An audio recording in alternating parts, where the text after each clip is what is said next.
बिस्मिल्लाहिर्रहमानिर्रहीम। अस्सलाम वालेकुम। कैसे हैं बेटा, सब लोग ठीक है? अच्छा बेटा, सोशल साइकोलॉजी के आज के लेक्चर में जो हमने चीज़ डिस्कस करनी है वो बहुत मज़े की है। उसका नाम है कन्फर्मिटी।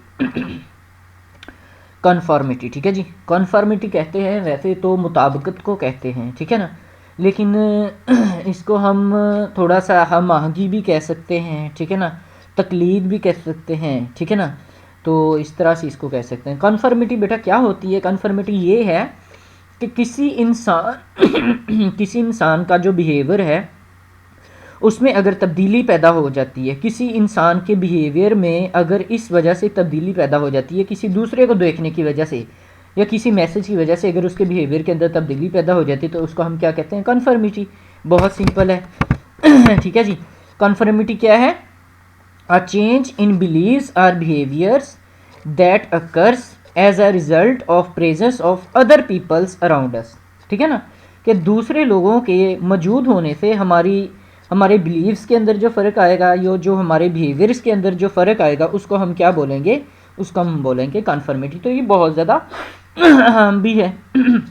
देखें बेटे, ये एक बड़ी अहम चीज़ है, मज़े की चीज़ है, इसको डेली लाइफ में आप प्रैक्टिस करें। देखें जी, अब अगर सपोज़ करें कि अगर एक जगह पे आप अकेले बैठे खाना खा रहे हैं घर में, सपोज़ कर लें कि आप खाना खा रहे हैं, तो आप हो सकता है कि बड़ी आसानी के साथ खाना खा रहे हो, हाथ से भी खाना खा रहे हो, ठीक है ना। हो सकता है कि आपके कपड़ों पे भी गिर गया हो, मतलब कि ऐसे ही कैजुअल वे में हम खाना खा रहे होते हैं। लेकिन जब हम डाइनिंग टेबल पे बैठते हैं जिसमें हमारे फैमिली मेम्बर्स हों या कोई दोस्त हों, ठीक है जी, या कोई और हों, या फ़र्ज़ किया हम एक ऐसी जगह पे बैठे हों जहाँ पे पार्टी हो रही हो, तो उस वक्त हम क्या करते हैं? हम बड़ी तमीज़ से खाना खा रहे होते हैं, बड़े ध्यान से खाना खा रहे होते हैं, ठीक है ना, ताकि कोई भी शख्स जो हमारी तरफ देख रहा है वो ये महसूस न करे कि इसको खाना खाना नहीं आता। ठीक हो गया ना। तो अब क्या हुआ कि दूसरे लोगों की वजह से हमारा जो बिलीव है, जो हमारा बिहेवियर है, उसमें तब्दीली पैदा हुई है, ठीक है ना। तो इसको क्या कहते हैं? इसी को तो कन्फर्मिटी कहते हैं। ओके होगी बात। ये मैंने आपको खाने की एग्जांपल दी। अब मैं आपको थोड़ी सी और एग्जांपल देता हूँ।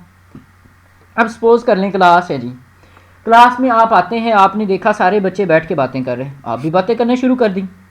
बिहेवियर के अंदर चेंज है ना, दूसरे लोगों की वजह से। अगर आपने देखा कि ओए सारे लोग तो पढ़ रहे हैं बैठ के और मैं नहीं पढ़ रहा, तो फिर आपने भी पढ़ना स्टार्ट कर दिया। तो ये भी कन्फर्मिटी है, दूसरे लोगों की वजह से आपके बिहेवियर और आपके बिलीव के अंदर चेंज आया, ठीक है ना। या फिर इसको अगर मजहबी पॉइंट ऑफ व्यू से ले लें तो फ़र्ज़ किया अब अगर कोई गैर मुस्लिम है, ठीक है ना, तो वो देखता है कि मुसलमान बहुत अच्छे हैं, साफ़ सुथरे हैं, 5 वक्त की नमाज़ पढ़ते हैं, झूठ नहीं बोलते, ठीक है ना, रोज़े भी रखते हैं, अल्लाह ताला की इबादत भी करते हैं, सब कुछ करते हैं। अब उसने इन सारी चीज़ों को देखते हुए क्या किया? उसका जो बिलीव है, उसका जो यकीन है, उसका जो एतक़ाद है, उसका जो ईमान है, उसने क्या किया? इस्लाम कबूल कर लिया दूसरे लोगों को देखते हुए। और ये भी क्या है? ये भी कन्फर्मिटी है। देखिए ना बेटा, इस्लाम में conformity in shape of change in shape of beliefs बहुत ज़्यादा है। आप बहुत ज़्यादा ऐसे मौके हैं जिसमें देख लें कि बहुत ज़्यादा लोग तो हुज़ूर अकरम सल्लल्लाहु अलैहि वसल्लम के बिहेवियर को देखते हुए भी बहुत से लोगों ने ईमान कबूल किया था। जैसा कि अब फ़तह मक्का के तौर पे आप देख लें कि आप सल्लल्लाहु अलैहि वसल्लम जब हालांकि फ़तह मक्का वालों ने आपको तंग करके भेजा था, आप मदीना चले गए, हिजरत फरमा गए, तो जब वापस आए फिर क्या हुआ? फिर आपने क्या किया? आपने सब लोगों को माफ़ कर दिया, उन लोगों को भी माफ़ कर दिया जिन्होंने आपको तकलीफ़ें दी। तो इस चीज़ को देखते हुए बड़े लोग मुसलमान हो गए, ठीक है ना। इसी तरह से हमारे जो है सहाबा कराम थे, इसी तरह से हमारे जो औलिया कराम हैं, इनकी भी अच्छी अच्छी बातों को देखते हुए लोग अपने बिलीव को चेंज करके इस्लाम कबूल कर लेते हैं, ठीक है ना। आजकल भी लोग इस्लाम कबूल कर रहे हैं, और लेकिन फिर भी हमें चाहिए कि हम अच्छे तरीके से इस्लाम के ऊपर जो है अमल पैरा हों, ताकि दूसरे लोग हमारे बिहेवियर को देखते हुए अपने बिलीव्स को या अपने बिहेवियर को चेंज करें। हमारा बिहेवियर उनके सामने अच्छा होना चाहिए। ठीक हो गया ना। तो ये सारी की सारी कन्फर्मिटी की एग्जांपल्स हैं। बहुत ज़्यादा ऐसे एक्सपेरिमेंट हैं रोज़मर्रा की ज़िंदगी में, आप देखते हैं। फ़र्ज़ किया आपने देखा जनाब उसने तो आज फलां कपड़े पहने हुए हैं, बहुत अच्छा लग रहा है, कल को आपने भी वही कपड़े पहन लिए, ठीक है ना। या फ़र्ज़ करें बहुत ज़्यादा लोग, अब फ़र्ज़ करें आप साइकिल की रेस चला रहे हैं, उन्होंने ये भी एक्सपेरिमेंट किया। उन्होंने कहा जी वो शख्स जो कि साइकिल अकेला चलाता है वो उस स्पीड से साइकिल नहीं चला रहा होता, अब अगर उसको रेस में शामिल कर दिया जाए तो वो दूसरे लोगों को देखेगा वो जल्दी जल्दी से साइकिल चला रहे हैं, वो भी जल्दी जल्दी से चलाना शुरू कर देगा। ऐसा होता है कि नहीं? देखें ना, स्कूल कॉलेजेस में आप देखें बहुत सारी चीज़ें हमारे बच्चे नहीं कर रहे होते, लेकिन जब वो दूसरे बच्चों को देखते हैं तो वो भी करने लग जाते हैं। अब अच्छी बातें भी होती हैं, फिर उसमें कुछ बुरी बातें भी होती हैं। तो दूसरे लोगों को देखकर हमारे बिलीव या हमारे बिहेवियर में जो तब्दीली पैदा होगी उसको हम क्या कहेंगे? कन्फर्मिटी कह देंगे। ये कोई मुश्किल तो नहीं है, आसान है बेटा। अच्छा जी, इसके बाद देखिए, अब बेटा इसकी दो टाइप्स हैं, मतलब कि कन्फर्मिटी दो तरह से हो सकती है। एक होती है इंफॉर्मेशनल कन्फर्मिटी और दूसरी होती है नॉर्मेटिव कन्फर्मिटी। इंफॉर्मेशनल कन्फर्मिटी और नॉर्मेटिव कन्फर्मिटी। अब जो इंफॉर्मेशनल कन्फर्मिटी है वो देखें। वी बिलीव दैट, हमें ये यकीन होता है कि other peoples have accurate information and we want to have knowledge. Informative information से, कन्फर्मिटी मुताबिकत। अच्छा, ये हम दूसरे लोगों की तकलीद क्यों करते हैं? तलकीद या पता नहीं तकलीद, वो सॉरी ये कोई लफ्ज़ होता है उर्दू का, मुझे पता नहीं, मतलब कि कॉपी करना। हम दूसरे लोगों को कॉपी क्यों करते हैं? पहली बात तो ये है कि हमारे पास इंफॉर्मेशनल कन्फर्मिटी वो है कि जिसमें हमें ये यकीन होता है कि जो दूसरे लोग हैं ना, उनके पास जो इन्फॉर्मेशन है वो बहुत एक्यूरेट है और हमारे पास जो इन्फॉर्मेशन है वो इतनी एक्यूरेट नहीं है। जो हमारी इन्फॉर्मेशन है वो इतनी एक्यूरेट नहीं है, दूसरों के पास जो इन्फॉर्मेशन है वो बहुत ज़्यादा एक्यूरेट है, लिहाजा हम उनकी कॉपी करना शुरू कर देते हैं। और इसकी मैं मज़े वाली एग्जांपल दूंगा आपको। बहुत सारे बच्चे ऐसे होते हैं जो एग्ज़ाम दे रहे होते हैं, हम एग्ज़ाम में खुद को उनका एमसीक्यूज अच्छा आता होता है, सही भी होता है उनका, क्या करेंगे? साथ वाले से पूछेंगे, हाँ भाई 5वें का क्या है? उसने कह दिया सी। चलो भाई, अपना बी ठीक था, पता भी था कि बी है, लेकिन क्या है? इंफॉर्मेशनल कन्फर्मिटी है भाई। ये यकीन है कि उसके पास जो इन्फॉर्मेशन है वो ज़्यादा अच्छी है। अपना बी ठीक था, उसको कौन ही मारी, हाँ भी क्या है 5वें का क्या है? उसने कहा सी। चलो जी, खुद भी सी लिख दिया, वो गलत हो गया। तो ये इंफॉर्मेशनल कन्फर्मिटी है। बात समझ आ गई क्या नहीं? इसका फ़ायदा भी है, नुकसान भी है इसका। तो पहली बात तो हम दूसरों को इसलिए कॉपी करते हैं या दूसरों को इसलिए कन्फर्म करते हैं क्योंकि हमें यह यकीन होता है कि जो उनके पास इंफॉर्मेशन है वो हमारे पास नहीं है, उनकी इंफॉर्मेशन हमारे से अच्छी है। ओके, हो गई बात। दूसरी है बेटा नॉर्मेटिव कन्फर्मिटी। नॉर्मेटिव कन्फर्मिटी क्या है? जो कि सोशल नॉर्म्स कहते हैं अच्छी इखलाकियात को, मतलब कि एक ऐसी चीज़ें जो कि जिसको कहते हैं ना कि भरम एक सोसाइटी का या एक ख़ानदान का है। हमारे फैमिली में तो लोग ऐसे नहीं करते, हमारे नॉर्म्स तो इस तरह नहीं इजाज़त देते। नॉर्म्स कहते हैं रवायात को, ठीक है ना? तो हम जो है नॉर्मेटिव कन्फर्मिटी में ये चाहते हैं कि दूसरे हमें लाइक करें। ऐसा होता है कि नहीं? ओए, हर बंदा यही चाहता है ना कि दूसरे लोग मुझे लाइक करें, कहें जी मैं अच्छा बच्चा हूँ, ठीक है ना, लोग मुझ पर यकीन करें, मेरी रिस्पेक्ट करें, मुझे लाइक करें, ठीक है ना। हम यही चाहते हैं ना कि लोग हमें लाइक करें। तो हम उस हिसाब से भी फिर नॉर्मेटिव कन्फर्मिटी जो होगी। अब इसमें क्या है, हम लोगों के सामने ऐसे अच्छे अच्छे काम करेंगे, भले अकेले अच्छे अच्छे काम हम ना ही करते हो, लेकिन लोगों के सामने हम अच्छे अच्छे काम करेंगे, अच्छे तरीके से उठेंगे, अच्छे तरीके से बैठेंगे, अच्छे तरीके से बात करेंगे, अच्छे तरीके से खाना खाएंगे, सारी चीज़ें अच्छे से करेंगे। क्यों? क्योंकि हम ये चाहते हैं कि लोग हमें लाइक करें। तो ये जो कन्फर्मिटी की टाइप है ये क्या है? नॉर्मेटिव कन्फर्मिटी की टाइप। बात समझ आ गई ना? तो अब हमारे पास दो टाइप्स हो गई कन्फर्मिटी की, एक है इंफॉर्मेशनल कन्फर्मिटी और एक कौन सी होगी? Normative conformity. बात समझ आ गई कि नहीं? कन्फर्मिटी क्या है? A change in beliefs or behavior that occurs as a result of presence of the other peoples around us। तो इसमें दो टाइप्स हो जाएंगी। इंफॉर्मेशनल कन्फर्मिटी ये है कि हमें ये यकीन होता है कि भाई जो दूसरे के पास इंफॉर्मेशन है ना वो ज़्यादा एक्यूरेट है और जो मेरे पास इंफॉर्मेशन है वो इतनी एक्यूरेट नहीं है। हम उसको कन्फर्म करना शुरू कर देते हैं, उसको कॉपी करना शुरू कर देते हैं। और दूसरी क्या है? Normative conformity. नॉर्मेटिव कन्फर्मिटी क्या है? We want to be like by the others. हम दूसरे लोगों से हम चाहते हैं कि दूसरे हमें लाइक करें। अब देखते हैं इसकी एग्जांपल। मैंने वैसे आपको काफ़ी एग्जांपल्स दी हैं, लेकिन यहाँ पे एक और एग्जांपल है, ये भी देख लेते हैं। सो इन सम केसेस, कुछ केसेस में क्या होता है? कन्फर्मिटी। अ पर्सन्स डिज़ायर, एक इंसान की ये ख्वाहिश है टू फिट इन, कि वो फिट हो जाए, मुताबिक हो जाए या उसके मुताबिक चले। किसके मुताबिक? विद अ सोशल ग्रुप, किसी सोशल ग्रुप के साथ। बात समझ आ गई कि नहीं? देखिए ना, हम अगर क्लास में हैं तो हम ये चाहते हैं कि हम क्लास वाला जो सोशल ग्रुप है इसके मुताबिक चलें। हम घर जाएंगे तो हम चाहेंगे कि जो हमारी फैमिली वाला सोशल ग्रुप है हम उसके मुताबिक चलें। दोस्तों में जाएंगे, ठीक है ना, अब दोस्त भले अच्छे हों या आपके बुरे, ये मैं डिस्कस नहीं करता। अच्छा, अगर हम दोस्तों में जाएंगे तो फिर क्या होगा, हम उसके मुताबिक जो है वो करेंगे। तो देखते हैं, in some cases of conformity a person desire to fit in, कि एक इंसान की ये ख्वाहिश है कि वो फिट इन हो जाए, उसके अंदर ढल जाए with in A social group, कि किसी एक सोशल ग्रुप के अंदर फिट हो जाए।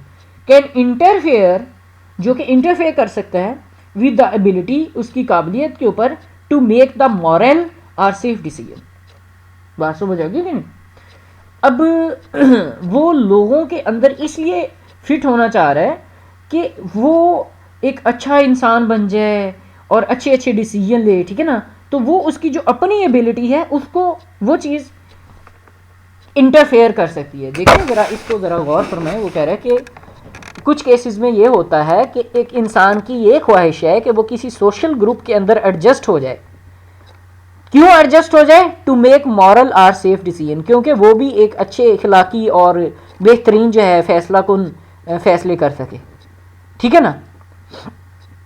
तो इसके लिए क्या हो सकता है? It can interfere with the ability, तो ये उसकी जो अपनी काबिलियत है उसको इंटरफेयर करके उसको एक अच्छा इंसान बना देगी, एक मॉरल और एक सेफ डिसीजन लेने वाला इंसान बना देगी। वन एग्जाम्पल क्या है? If when a person drinks, अगर कोई शख्स ड्रिंक करता है, ठीक है ना, और उसके बाद ड्रिंक करने के बाद ड्राइव भी करता है, ठीक है ना। क्यों ऐसा करता है? क्योंकि उसके दोस्त भी ऐसे करते हैं, वो भी ड्रिंक करने के बाद ड्राइव करते हैं। उसने कहा चलो जी मैं भी करता हूँ। अच्छा, अच्छी चीज़ हम पाकिस्तानी कॉपी करें ना करें, बुरी चीज़ हम बड़ी छेती कॉपी कर लेते हैं बहुत जल्दी, ठीक है ना। So one example is when a person drinks and drives because friends do it, भाई मेरे दोस्त भी ऐसे करते, मैं भी ऐसे करूँगा। और because friends assure the person he or she can safely do so. या तो उसने देखा कि मेरे दोस्त भी ड्रिंक करके ड्राइव करते हैं तो मैं भी करूँगा, या उसके दोस्त ने कहा यार कुछ नहीं होता, तू कर ले, तू कर सकता है, मतलब तू ड्राइव कर, ड्रिंक करके कुछ नहीं होगा तुझे। इतना उसको जनाब उन्होंने माइंड वॉशिंग उसकी कर दी, ब्रेन वॉशिंग, कि उसने कहा हाँ मैं भी ड्रिंक करके ड्राइव करता हूँ। ये तो एक आम सी एग्जाम्पल है ना।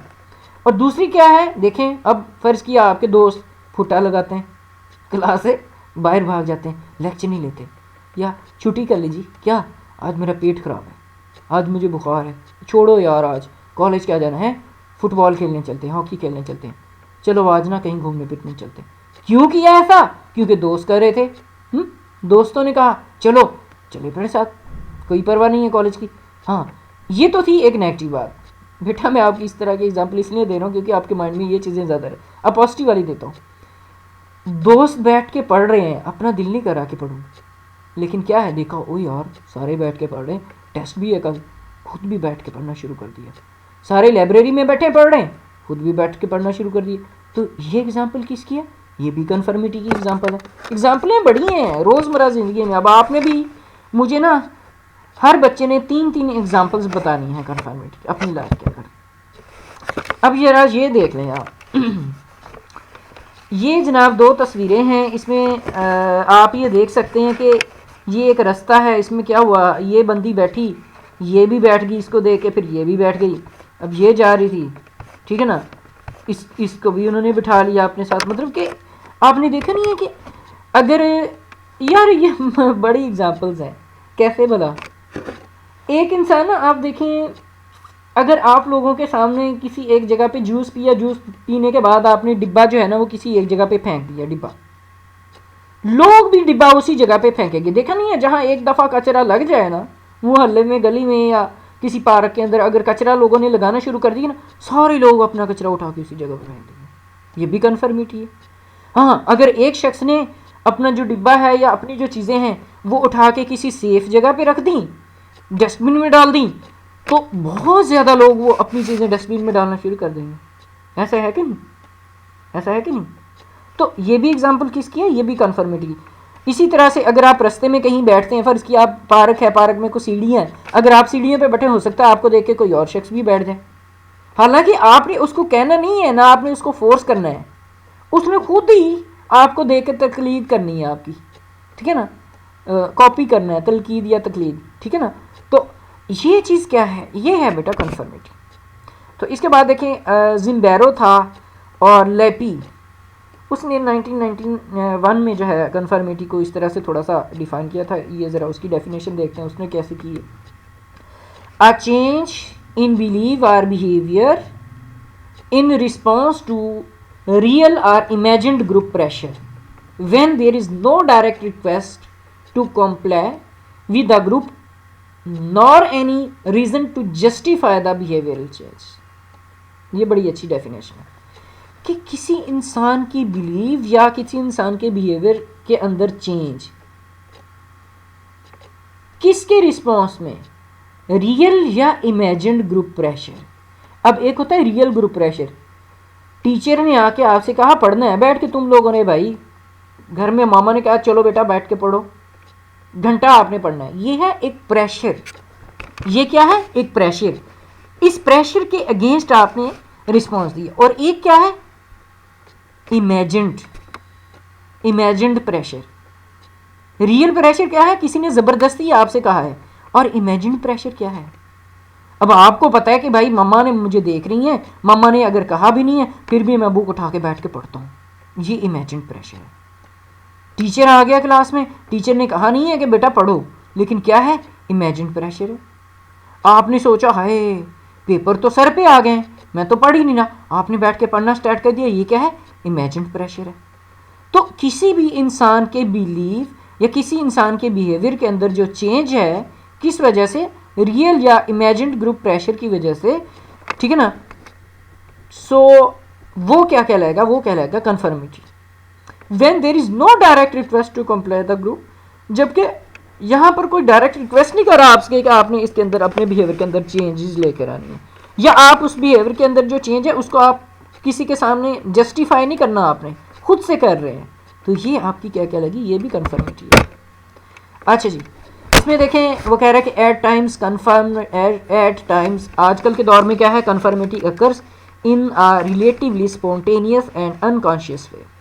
हमारी जो कन्फर्मिटी है वो रिलेटिवली स्पॉन्टेनियस और अनकॉन्शियस वे में चल रही है। कैसे, without any obvious intent of one person, ठीक है ना, without any obvious intent of one person to change the other, ठीक है ना, कि किसी एक शख्स की वजह से किसी दूसरे शख्स को जो है ना वो चेंज करना है अनकॉन्शियसली, या an awareness that conformity is occurring, या वो अवेयरनेस है क्या।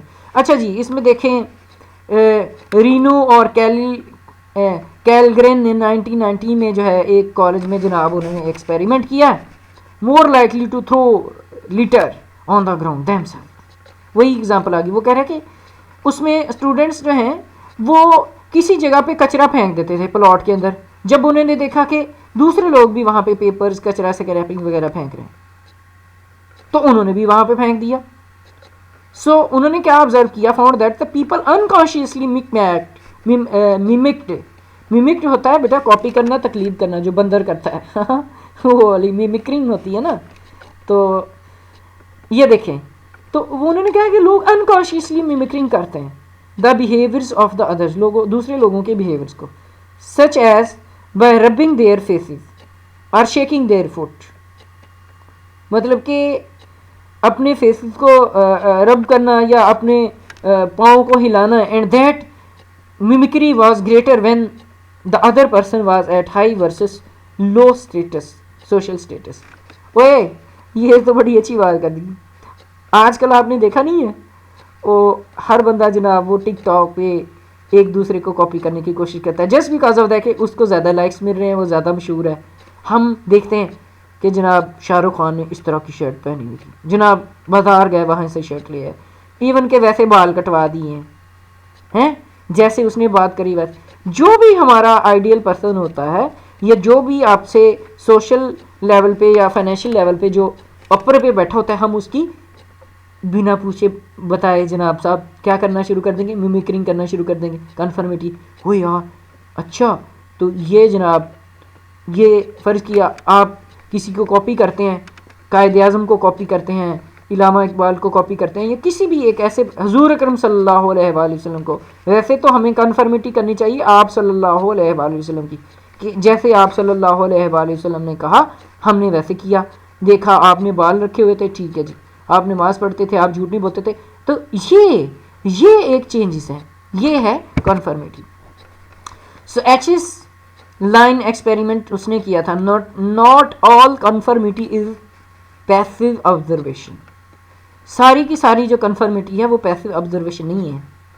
एस चीज स्टडी 1995 में क्या थी, male colleague students were told, male colleague students को ये बताया गया था कि that they were to participate in a test of visual ability, उनको ये कहा गया कि आपने एक विजुअल एबिलिटी के टेस्ट में पार्टिसिपेट करना है। फिर क्या हुआ, the man were seated in front of board, अच्छा बंदों को एक बोर्ड के आगे बैठाया गया और बोर्ड के ऊपर एक विजुअल स्टिमुलस वहाँ पे रखा गया, स्टिमुलस जो जिसको उन्होंने जज करना था। तो the mans were told that there would be 18 trials during the experiment, और जो मैन थे उनको ये बताया गया कि 18 ट्रेल्स होंगे एक्सपेरिमेंट के दरम्यान में, and on each tray, her trail में दे वुड सी 2 कार्ड्स, के उनको 2 कार्ड दिखाए जाएंगे। The standard card has a single line, standard card में सिंगल लाइन थी, दैट वाज टू बी जज, जिसको उन्होंने जज करना था। And test card had 3 lines, और टेस्ट कार्ड में 3 लाइनें थी, दैट वेरीड इन लेंथ, जिनकी लेंथ जो है वो मुख्तलिफ थी, बिटवीन अबाउट 2 and 10 इंचज़। तो ये जनाब एक्सपेरिमेंट किया गया। हर ट्रेल में ये देखा गया कि each person in the group answered out loud beginning when one card of the group and moving towards the other and. वो उन्होंने ये देखा गया कि जनाब जब उस कार्ड को एक एंड से लेकर दूसरे एंड की तरफ मूव किया गया ना, तो हर शख्स ने बड़े ज़ोर से जनाब उसका जवाब दिया। अगरचे the real research participant did not knew it, the other group members were experimental confederates who gave the predetermined answer on each trial. अब दूसरे ग्रुप को उन्होंने पहले ही जनाब साहब जवाब बता दिया था, बिकॉज क्यों, the real participant was seated next to the last in the row, ठीक है ना। तो उनकी अरेंजमेंट इस तरह से थी कि एक बंदा जो है वो आगे बैठा था बल्कि एक पीछे था, बराबर नहीं थे रो के अंदर। So he always made his judgement following most of the other group members. तो इसने क्या किया कि उसने तकरीबन जो अपनी जजमेंट जो बनाई है वो दूसरे ग्रुप मेंबर्स को देखते हुए। अगरचे one of the first who trials that the confederates each gave the correct answer. अब पहले जो है ना उसने अगर सही आंसर दिया, ऑन द थर्ड ट्रेल, तीसरे ट्रेल में क्या देखा गया, and on the 11th of the subsequent trial they all had been instructed to give the same wrong choice. तो सब लोगों ने जनाब, सब लोगों को ये कहा गया कि आपने जो है वो रॉन्ग चॉइस दी है। मिसाल के तौर पे even though the correct answer was line 1, they would all से इट वाज लाइन 2। उन्होंने क्या कह दिया कि जनाब ये लाइन 2 है। सो लिहाजा क्या हुआ, when it become the participants turns to answer, he could either give the clearly correct answer to confirm to the incorrect responses of the confiders, ठीक है ना। तो वो क्लियरली उसको कहा गया कि आपने करेक्ट आंसर देना है इनकरेक्ट रिस्पॉन्सेज को, कॉन्फिडेटर्स के इनकरेक्ट रिस्पॉन्सेज को। अच्छा, ये एक एक्सपेरिमेंट था। अब उसके बाद थोड़ी सी एक और मैं आपको एग्जांपल देता हूँ। इसमें ज़रा आप ये देखें बेटा, ये चीज़ें हैं कि अब अच्छा ये सवाल पैदा होता है कि वाई डू वी कन्फर्म, कि हम दूसरे लोगों को क्यों कॉपी करते हैं, क्यों ओबे करते हैं। देखें, the research that have been discussed to this point suggest that the most of the people conform to the opinion and desire of the others, कि बहुत सारे लोग दूसरे लोगों की ओपिनियन और डिज़ायर को कॉपी करते हैं। But it is not always the case that we blindly conform. वो कह रहा है कि हम दूसरों को कॉपी करते हैं, लेकिन ये ज़रूरी नहीं है कि हम जनाब आंखें बंद करके ही दूसरों को कॉपी करने लग जाएं। For one, there are individual differences in the conformity. अच्छा, लोगों के कन्फर्मिटी करने के भी डिफरेंसेस हैं। अब वो लोग जिनकी लो सेल्फ एस्टीम है वो दूसरे लोगों को ज़्यादा कॉपी करेंगे एज़ कम्पेयर टू उन लोगों के जिनकी हाई सेल्फ एस्टीम है, वो दूसरे लोगों को कॉपी नहीं करेंगे, बात समझ आ गई कि नहीं? ये तो बड़ी आसानी सी और सिंपल सी बात है यार। जिस बंदे का अपना ही कोई सेल्फ एस्टीम ही नहीं है, उसकी कोई सेल्फ की इज्जत ही नहीं है, अपने को उसकी विल पावर ही नहीं है, अपने ऊपर उसको ट्रस्ट ही नहीं है, तो वो दूसरे लोगों को ज़्यादा कॉपी करता है। वो शख्स जिसको अपने ऊपर ट्रस्ट है, अपनी विल पावर है, वो स्ट्रॉन्ग है, वो दूसरे लोगों को कॉपी नहीं करता। ओके होगी बात। और दूसरी एग्जांपल क्या है? पीपल हु हाईली आइडेंटिफाई, और इसके बाद एक और भी देखें, who are dependent and who have the strong need for the approval of the other also more conforming. अच्छा, अब वो लोग जो दूसरों के ऊपर डिपेंडेंट हैं या वो लोग जिनको दूसरों की ज़रूरत है, वो दूसरों को ज़्यादा कन्फर्मिटी करेंगे, उसको ज़्यादा कॉपी करेंगे। People who highly identify with or who have a high degree of commitment to a group are also likely to conform to group norms than those who care less about the group। बात समझ आ गई कि नहीं? तो वो लोग जो है वो ज़्यादा कन्फर्म करेंगे जो कि ग्रुप के साथ जुड़े हुए हैं, उन लोगों के जो कि केयरलेस हैं ग्रुप के अगेंस्ट। इसके बाद despite of individual differences among the peoples in terms of their tendency to conform, however, research have generally found that impact of individual differences variable on conformity is smaller than the influence of situational variables। कह रहा है कि individual variable से situational variable जो है वो ज़्यादा जो है वो इम्पैक्ट रखता है। कैसे? Such as the number of unanimity of the majority. ठीक है ना? अब एक और स्टडी की गई है ट्रिपलेट में 1898 में।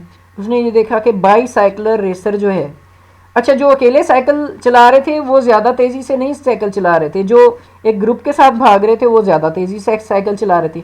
This led Triplett to hypothesize that the peoples perform task better when the other peoples are present than when one is alone. मतलब कि अकेला हो तो देखे ना, अकेला बंदा होता कहता है यार अच्छा कर लूँगा, जब दूसरे लोग साथ होते हैं देखा वो कर रहे हैं मैं नहीं कर रहा, तो फिर उनको देखते हुए इंसान खुद भी काम करता है। इसी तरह से subsequent findings validated triplet result. The experiments have shown that the presence of the other can increase the performance on many types of task including the jogging, shooting pool, ठीक है ना, लिफ्टिंग वेट्स एंड सॉल। देखे ना gym में आप जाते हैं तो घर में अगर किसी ने 1 किलो वाला वजन भी ना उठाया तो वहाँ देखा जनाब 7 वाला तो जनाब 10 किलो वजन उठा रहे, तो इसने भी और नहीं तो 6 किलो वजन उठा लिया। ठीक है ना? सो वो tendency to perform the task better और faster in the presence of the other is known as social facilitation. अब दूसरे लोगों की वजह से हमारी वो काबिलियत जिसमें हम दूसरे लोगों की वजह से अपने काम को ज़्यादा अच्छे तरीके से करते हैं वो क्या कहलाएगा? सोशल फैसिलिटेशन कहलाएगा। तो हम कुछ लोग होते हैं जो दूसरे लोग होंगे तो फिर क्या होगा? वो अपने काम को सही तरह से नहीं कर सकते। People sometimes perform better when they are in the group than they are alone in the situation. अच्छा, perhaps you remember you an experience when you perform task in shooting football वगैरह। अच्छा, और दूसरी तरफ क्या है? The tendency to perform task more poorly more slowly in the presence of. अच्छा, कुछ लोग कंफ्यूज हो जाते हैं दूसरे लोगों, है कि नहीं? देखें कुछ लोग अकेले बड़ा जनाब सा बड़ा रहे होंगे, बड़े कॉन्फिडेंस, और जब वो स्टेज पे जाते हैं तो फिर क्या होता है? स्टेज पे जाके उनसे बोला ही नहीं जाता। वो क्या है? सोशल इनहिबिशन, कि दूसरे लोगों की मौजूदगी की वजह से उनका जो काम था वो उन्होंने काम अपना कम किया, मतलब कि उनकी जो परफॉर्मेंस थी वो कम होगी। किस वजह से? दूसरे लोगों की मौजूदगी की वजह से। इसकी बेस्ट एग्जाम्पल वही है फिर कि जब आप स्टेज पे जाते हैं तो फिर आपसे बोला नहीं जाता, वैसे आप सारा दिन टर टर करते रहते हैं, मतलब कि अकेले बैठे वॉशरूम में जाके वो सारी बातें कर लेते हैं, और जब स्टेज पे जाके करनी पड़ती तो फिर जनाब नहीं होती। तो इस तरह का जो बिहेवियर है उसको हम क्या कहेंगे? सोशल इनहिबिशन कहेंगे। ठीक है ना? ये एक टेबल है, इसमें आप देख सकते हैं प्रेजेंस ऑफ अदर या तो अरोजल करवाएगी, अगर डोमिनेट रिस्पांस उसमें दो तरह से हो सकते हैं। अगर तो डोमिनेट रिस्पांस जो है वो करेक्ट है तो सोशल फैसिलिटेशन है, मतलब कि आपका अगर आपकी एबिलिटीज़ अगर बढ़ गई हैं। अगर डोमिनेट रिस्पांस जो है वो इनकरेक्ट है तो फिर सोशल इनहिबिशन है। सीधी सी बात है यार। उसके बाद आ जाता है बेटा ओबीडियंस। ओबीडियंस किसको कहते हैं? देखिए ज़रा, tendency to conform to those authority known as obedience, tendency to conform to those in authority।